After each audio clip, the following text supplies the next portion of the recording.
Trump move on Jerusalem highlights Arab divisions.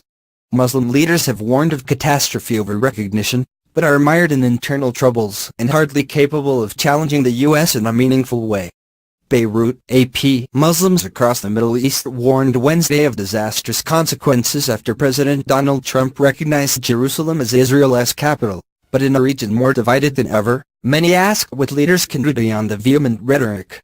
Arab powerhouses are mired in their own internal troubles, their populations tired of wars, and the days when Arab leaders could challenge the United States in a meaningful way are long gone. Beyond the eruption of protests and potential explosion of violence, there is little the Arab world can do to challenge Trump's move, unanimously decried by leaders. Jerusalem, a cherished and combustible landmark, is one of the very few unifying issues in an Arab world plagued by wars and sectarianism.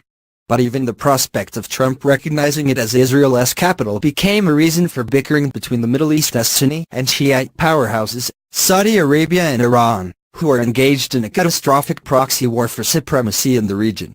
If half the funds spent by some rulers in the region to encourage terrorism, extremism, sectarianism, and incitement against neighbors was spent on liberating Palestine, we wouldn't be facing today this American egotism, Iran's Foreign Minister Javad Zarif said in a tweet Wednesday, clearly directed at Saudi Arabia. Criticism of Trump's move poured in from Cairo to Tehran to Ankara to war-ravaged Syria, reflecting the anxiety over Trump's announcement, which upends decades of U.S. policy and could ignite violent protests. Palestinian leader Mahmoud Abbas said Trump has destroyed America's credibility as a Mideast peace broker, adding in a televised statement that the decision is a declaration of withdrawal from the role it has played in the peace process. Egypt, which was the first Arab nation to sign a peace treaty with Israel in 1979, denounced Trump's decision, describing it in a foreign ministry statement as a violation of international resolutions on the city's status. The statement said Egypt is worried about the impact of the U.S. move on the stability of the region and about its extremely negative impact on the Israeli-Palestinian peace process.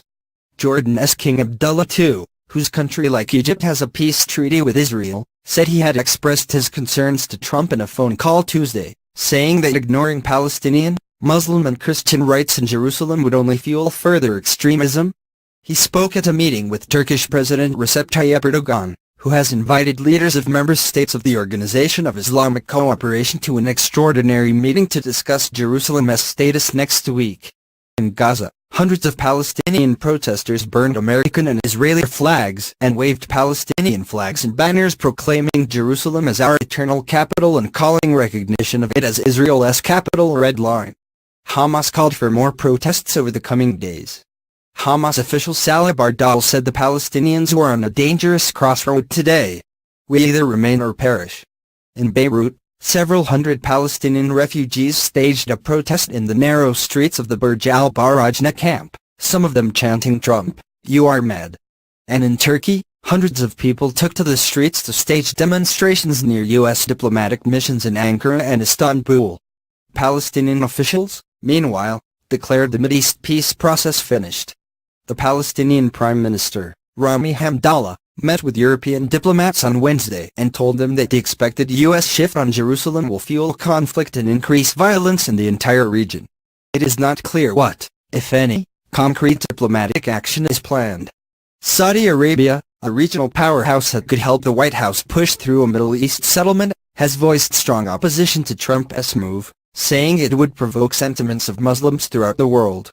Trump's move puts the Sunni nation, whose king holds the title of custodian of the two holy mosques, in a bind. The kingdom, particularly its powerful crown prince, Mohammed bin Salman, enjoys close relations with Trump and his son-in-law Jared Kushner, a relationship that the Saudis need and cannot afford to compromise. While the Saudis can at least on the surface pressure Trump and distance themselves from Israelis, they will almost certainly continue to cooperate on intelligence sharing regarding Iran. For its part, Iran will seize upon Trump's move to show itself the defender of Muslims, and Saudi Arabia cannot be seen as acting any less forceful in its opposition to recognition of Jerusalem as Israel's capital. In 1973, Arab oil producers imposed an oil embargo against the United States in retaliation for American military support for Israel, causing soaring gas prices and straining the U.S. economy in a move that demonstrated Saudi Arabia's power and Arab unity at the time. Such forceful action is all but ruled out nowadays. Saudi Arabia, Jordan and Egypt have invested in good relations with the United States and are at odds with fellow Arab countries over political and religious differences. Syria, Iraq, Libya and Yemen are mired in wars and conflict, and entire cities have been laid to waste. Sunni-led Gulf Arab states, including Saudi Arabia and the United Arab Emirates, share with Israel a deep distrust of Shiite power. Iran and their relations with Israel have somewhat thawed. Israeli Prime Minister Benjamin Netanyahu referred to this Wednesday. While he acknowledged that Israel won't be able to sign peace treaties with the Arabs without a deal on the Palestinians, he implied that ties have already been established and have plenty of room to grow. Peace treaties, no. Everything else below that, yes, and it is happening, he said. Mohammed el-Baradei, a Nobel Peace Prize laureate and Egypt's former vice president who now lives in self-imposed exile, suggested Arabs do have options, including radically reducing the billions of Arab money flowing to America and a radical downsizing of diplomatic, military and intelligence relations with the U.S. But if reaction will be limited to condemnations and denunciations, silence is the more honorable option, he said in a post on Twitter. One thing everyone did agree on Wednesday is that Jerusalem is a powder keg and Trump's decision will have huge implications in the region. Reflecting opinion in much of the Arab world, two leading Lebanese newspapers issued front-page rebukes to Trump over his expected announcement. The An-Nahar newspaper compared the U.S. president to the late British Foreign Secretary Arthur Balfour, who a century ago famously promised Palestine as a national home to the Jewish people, in what is known as the Balfour Declaration. The paper's Wednesday headline read, "Trump, Balfour of the Century, gifts Jerusalem to Israel." The English-language Daily Star newspaper published a full-page photo of the old city of Jerusalem capped by the Dome of the Rock beneath the headline, "No offense, Mr. President, Jerusalem is the capital of Palestine."